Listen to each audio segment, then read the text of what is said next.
New year. नया साल में ये मान तू रहा हरिया देत बानी बधाई हैप्पी न्यू ईयर।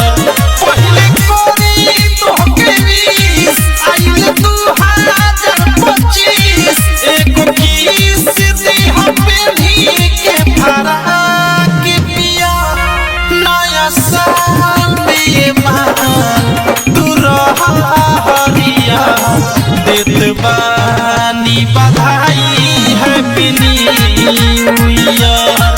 नया साल में ये मान तू रहा हरिया देत बानी बधाई हैप्पी न्यू ईयर।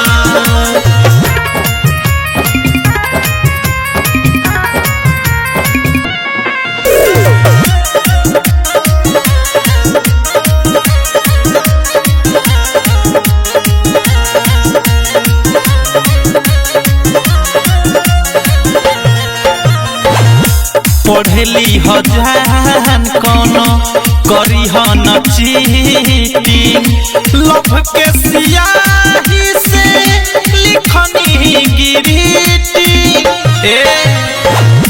पढ़ली हो जान कोनो करी हो न चीटिंग लव के सियाही से लिखनी गिरीटिंग।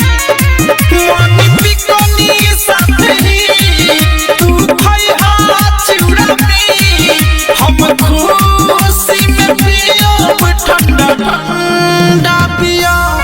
नया साल में ये मान तू रहा हरिया देत बानी बधाई हैप्पी न्यू ईयर। नया साल में ये मान तू रहा हरिया देत बानी बधाई हैप्पी न्यू ईयर।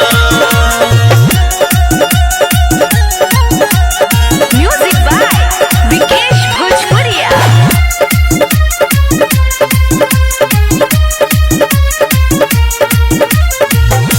फुलावा गुलाब के खोसली ह बाल में कहर पलान चला साथ नैनीताल में हे करे जा।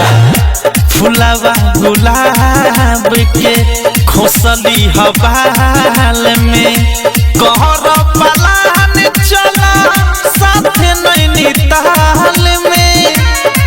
कहे प्रेमिया इहे बात बापी से एक नीतिस भी साथ रहिए होटिया। नया साल में ये मान तू रहा हरिया देत बानी बधाई हैप्पी न्यू ईयर। नया साल में ये मान तू रहा हरिया देत बानी बधाई हैप्पी न्यू ईयर। पहले कोरी तोहके विश आइल 2025 एको किस दे पे भी के भरा के पिया। नया साल में ये मान तू रहा हरिया देत बानी बधाई हैप्पी न्यू ईयर।